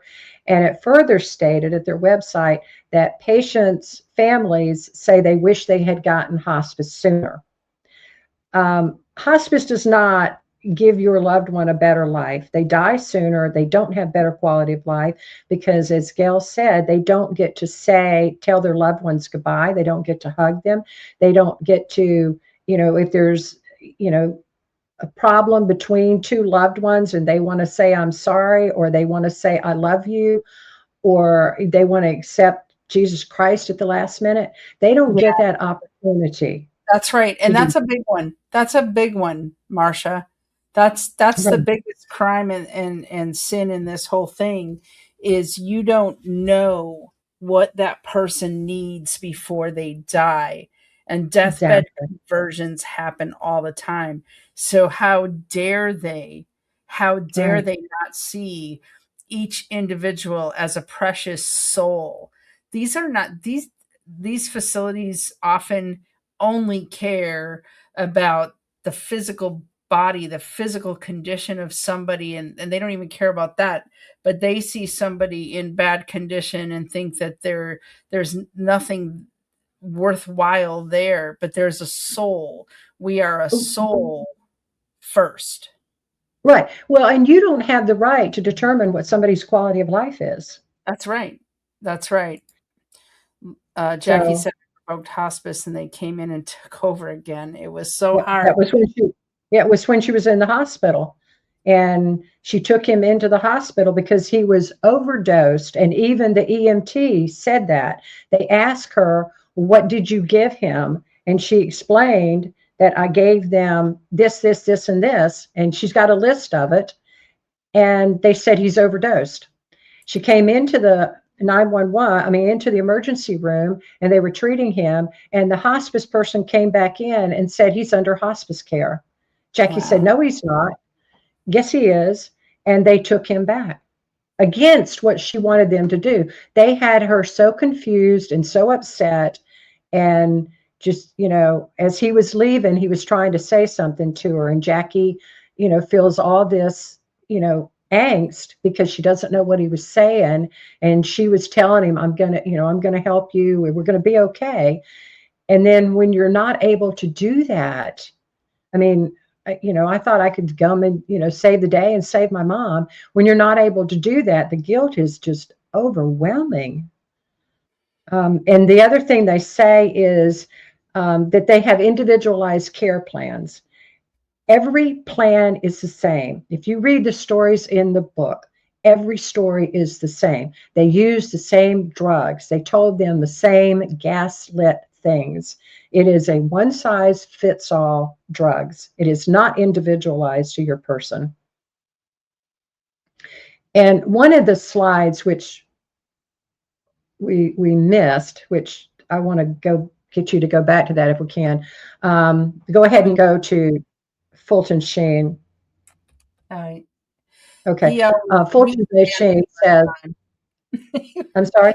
I said he was a man before his time. Yeah, he says the refusal to take sides on great moral issues is itself a decision. It is a silent acquiescence to evil. The tragedy of our time is those who still believe in honesty lack fire and conviction, while those who believe in dishonesty are full of passionate conviction. That is so true. That is so true. I'd like to, can you switch back real quick to the services that they say they offer? Because this one really got me. Let me go back. Everybody shield your eyes. And then I'm going to go forward again. Yeah. Is okay, this it? Right here. This is one? it. Okay. No, this is it. Go back. Next one. That one? That one. Okay. Here, these are things that in the hospice facility sites, this is what they say that they offer: physical therapy, occupational therapy, speech language pathology services, medical social services, dietary counseling, spiritual, grief and loss, the respite care, which we talked about. But that physical therapy, occupational therapy, speech therapy, dietary counseling, nobody that I have ever talked to has received that. In fact, some of the people have asked for it, and the hospices have told them they don't do that. But it's in their list of services that they are supposed to provide. It doesn't happen. It's more of that gaslighting. It's promises made but not kept. Yeah. So, and the grief counseling, their chaplain, after they murdered my mom, called me, and he's like, when I started talking to him and I started ranting and raving, I was so angry. And they killed my mom. And he said, "Oh, I think you need grief counseling. We have somebody who's really good." And I said, "I don't believe that who just took my mother is capable of giving me grief counseling." No. Right. So, right. And they don't no. they certainly don't account for, I think some of their grief counseling and loss counseling is, and this is me because I'm skeptical, right? And I don't, it's like if the perpetrator was counseling you and trying to lead you to where you don't want to go, right? So like you could be thinking, wow, did they kill my loved one? Did they kill? And their grief counseling that they offer before and after a patient's death is that counselor is going to gaslight you into believing that it's this. No, that's the natural process of death. Oh no, this is how it is. It's just misplaced grief. That's how grief works. Uh-huh. When you're inside, you're screaming, this doesn't make sense. Something went wrong. And that grief counselor is there to make sure you don't put the pieces together. Well, period. It's insult to injury. Yes, it is. That's what it is. So it is. Okay, so we can go back through. Everybody shield your eyes again. We're going quick. We're moving. But I just wanted to point that out because that is something they're supposed to give you and they don't. Okay, so this, I don't know if we have time for this, but we do. Let me go to we do. We got time. Okay, we have time. Okay, so what can you do? What can you do before it's too late? Well, you can consider health care. You can see if your family members can alternate taking turns. You have other options besides hospice. Check them out in your state.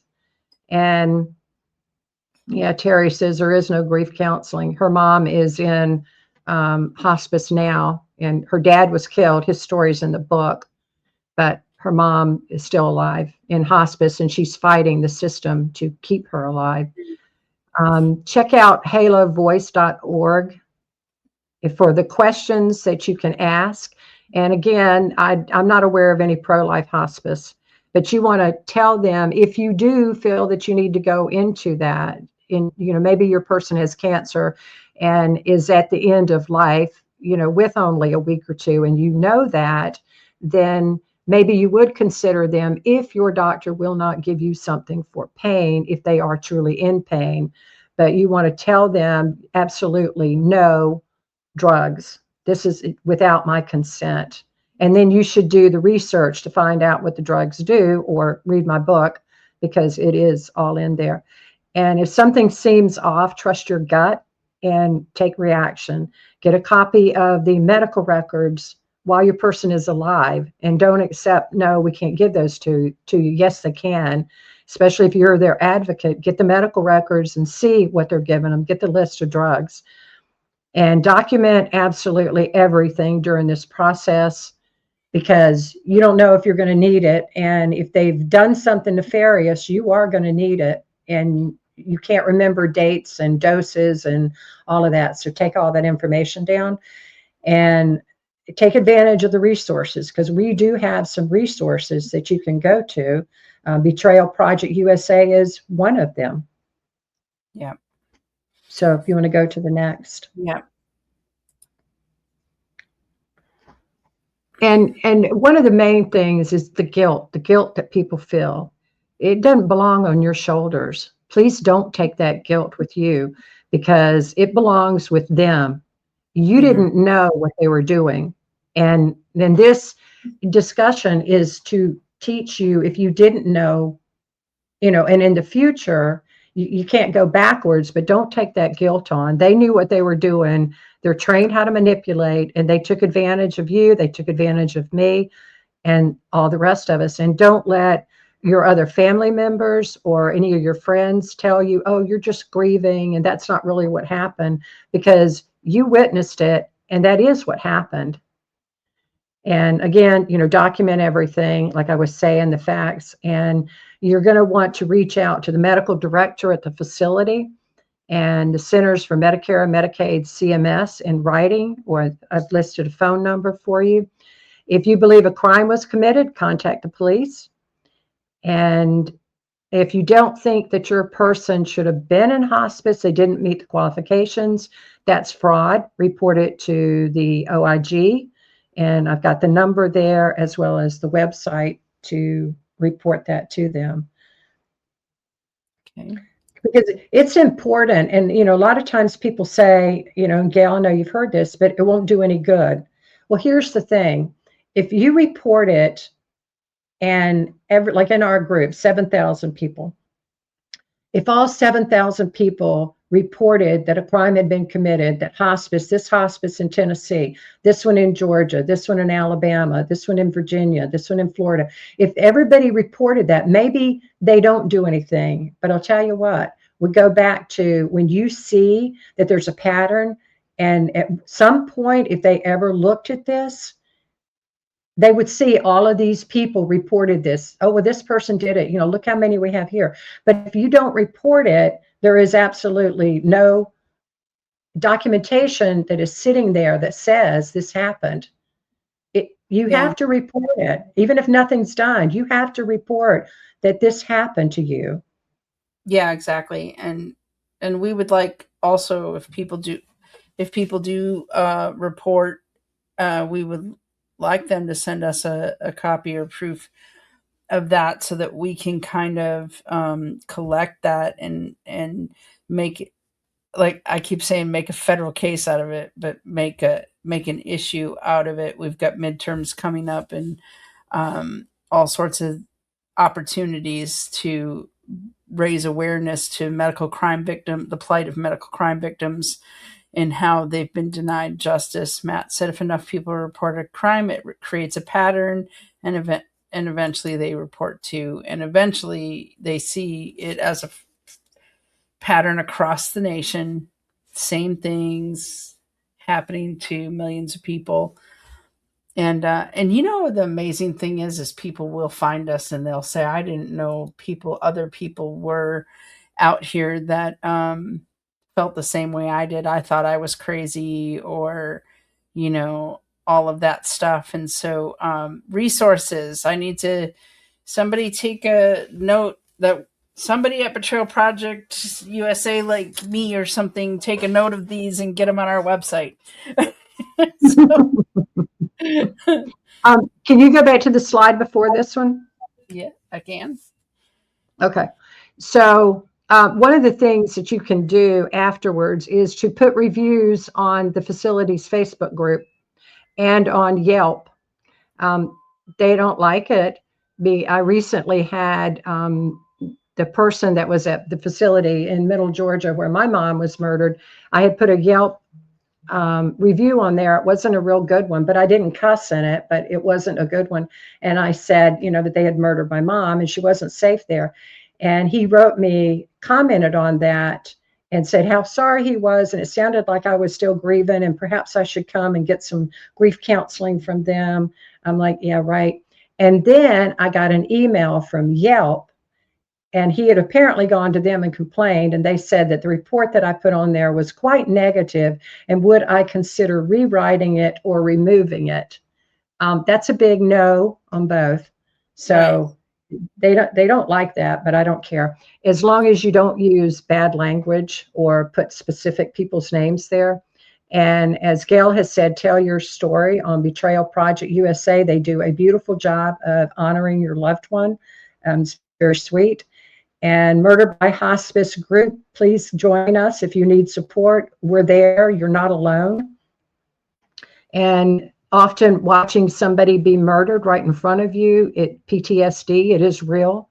You might need grief counseling. Join a support group for that. I believe that there is one in Betrayal Project USA. I believe they have one. Thursday nights. Thursday nights, Patty Giuliano, Dr. Patty Giuliano does a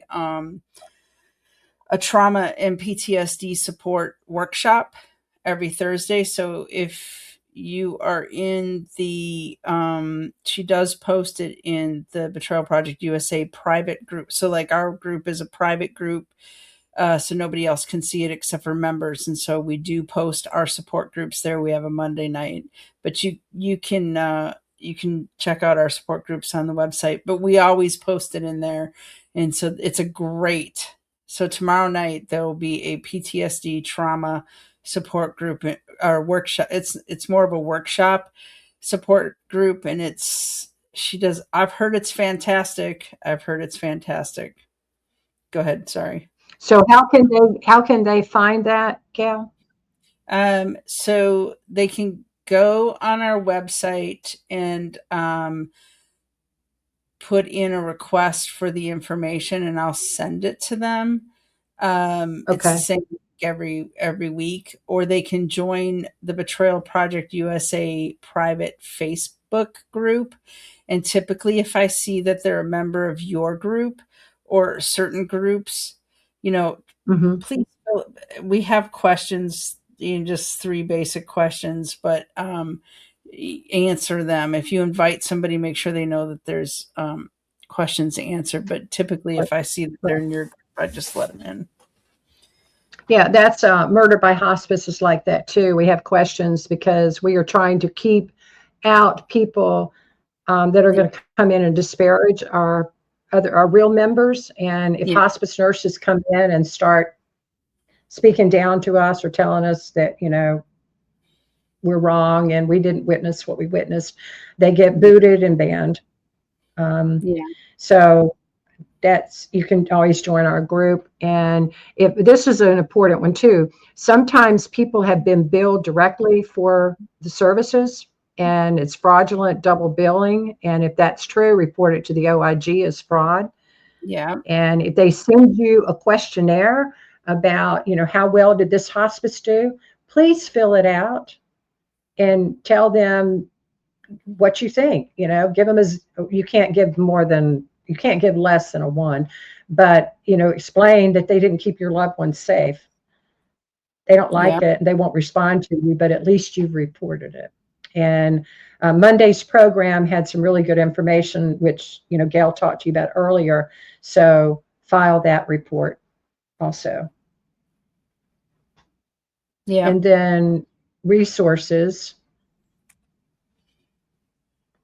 because that's important to know. Take a screenshot of it, or I guess Gail said she's going to put it out there, Yeah, so you can. I will get Yeah, these there's in. several different places that you can go to. Halo Voice is excellent to go Mm-hmm. to. Respect for Human Life is going to be Dr. Heidi Klessig, which you'll be hearing from her tomorrow. And Carol Herman is with Foundation Aiding the Elderly, and she is a bulldog, and she goes after in the nursing homes if there's something going on that shouldn't be, and it goes against policies and procedures. She doesn't back down, and she went after the hospice facility that my mom was in, and they didn't come out and say, what they had done. They deny everything, but at least there is a report on that, and that's important. I do not consent form, which um, Heidi Gail has talked about a Laura lot. Bart, yeah, that's Laura Bartlett's. Mm-hmm. Gail Bartlett, and so that's a really good place to go. And then there's two books: Killing for Profit: The Dark Side of Hospice. Michelle Young Doers was a hospice respiratory therapist who actually chose people over her profession and quit after the things that had been done. And she wrote the book, Killing for Profit: Dark Side of Hospice. It's available at Amazon. And Betrayed by Hospice and Healthcare: Stories from the Deathbed by Marsha Joyner. And it is also on Amazon. Hey, I know her. You do. And she can laugh sometimes. Exactly. Exactly. Uh-huh. Even if she has typos. There we go. That is the picture. That's what the book looks like. So Yeah. knowledge truly is power, and I said it before, the life that you save could be your own. Get the book, get the book, get the book. Um so that was a lot of information. We know that it was a lot of Yeah. information, and we don't expect you to remember it all. There's not going to be a quiz, but there could end up being a real situation that is like a quiz. And I'm, Dr. David Martin, with regard to COVID, did say we do not have. It's like anything else. It's similar with this. You don't have a long time to get your PhD in this stuff because it's um, it's escalating. More and more people are being impacted by that. So I'm just going to show really quick. Um, if you don't mind, I'm going to share this tab instead. So get your loved one on the wall. It's pretty simple. This is the form. Get them on the wall. If you want to sit down on our podcast and tell your story, you can view the hospice stories are under other medical betrayal stories, protocol, and then we've got protocol stories and vaccine stories. You can watch the interviews we have out there. And then to share your story, it is very simple. You just pick the um, intake that you want, other institutional or medical betrayal intake, and you just fill it out. And then it'll ask you if you were in the hospital, if they were in a hospital, and it says you just put the name of the hospice facility or nursing home facility or what have you. The reason the county is optional, but the reason we ask for it is because we'd like to create some type of a statistical mapping. So, and you just go through and it's going to ask you about medications and that type of thing, but it's very simple. You can add photos. I do want to make a note on the photos. Pictures of your loved one that depict them in better times is what we will put on the stories themselves. We ask for any documents of or pictures of abuse or files, that we can pull up during the interview, but we don't put those on the website because we don't want people coming and downloading them, right? And so you'll see Marsha's story is there, and right, and so there's some interviews there, interviews here. So you can go and watch some of the interviews, and you can really get a feel for the style in which we tell the story. Here's my story, my survivor story right here. My husband rescued me. Heidi Bond's friend. So, really you'll get a good, if you want to learn more about us, we're very transparent. We believe in transparency. You can learn about our board members, who we are. Right now we have a hospital deadly playbook that was from the protocols. We are putting together a hospice playbook that we will add. For Crime Week, we have these little Facebook frames that you're seeing around. Everybody's been asking, where do I get it? It's right here. We have to create them. So for a $5 donation, we'll create them.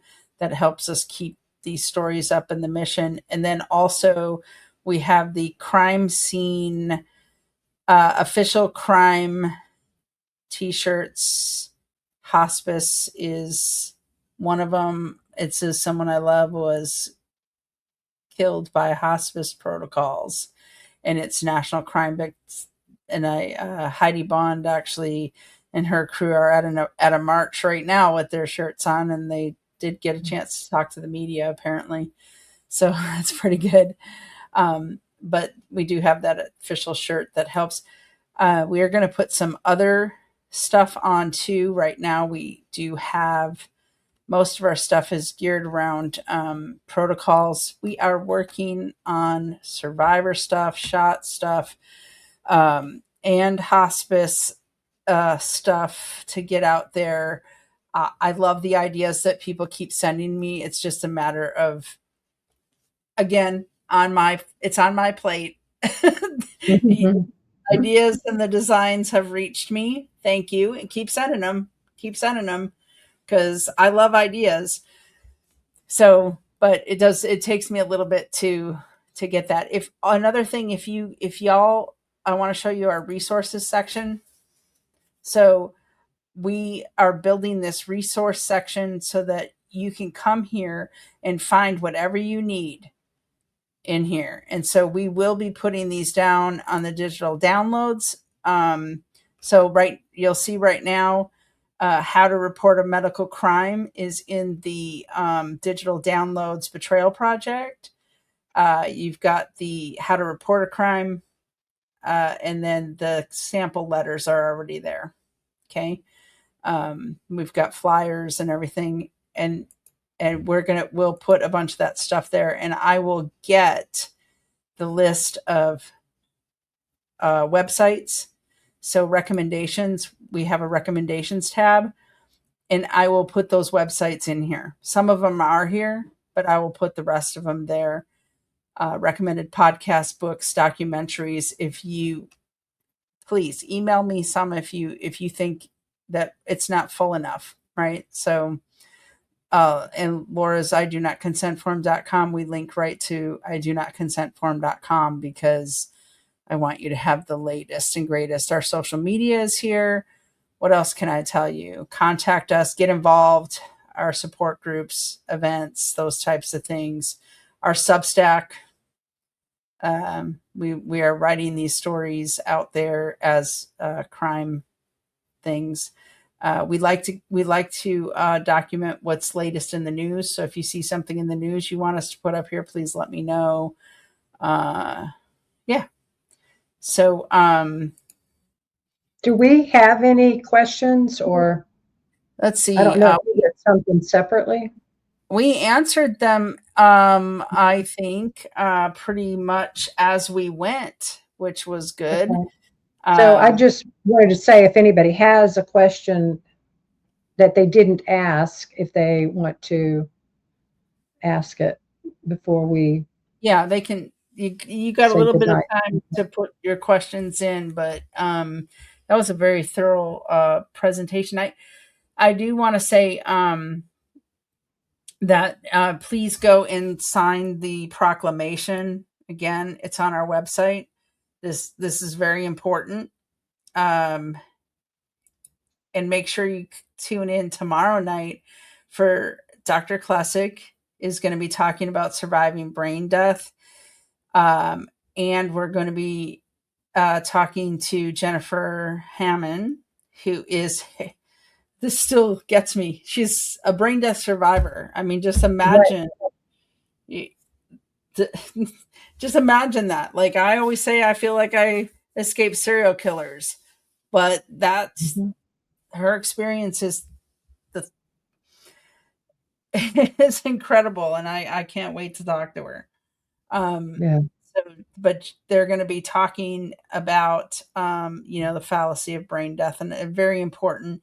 And then on Friday, it's going to be about the Vax murders with Road Warriors Julie Threet and Ron Owens, and they are going to be talking about the fact that it's a bioweapon, but also how everyone is a victim and why everyone is a victim of what's occurred.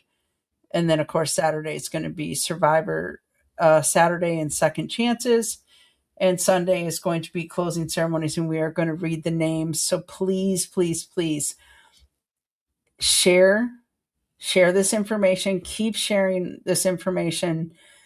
Um, we don't want to leave any victims behind when we read their names, and we'll take as long as we need to read their names. As many as I hope I have 500 names to read. Or 1,000. I'll read however many. We will read names until we have no voice, if that's what it takes. But we want to make sure that we honor everyone and don't leave anybody behind. So share it. Um, you know, and I'm just gonna give Heidi a shout out. There they are. There they are Yep. at With the their, end.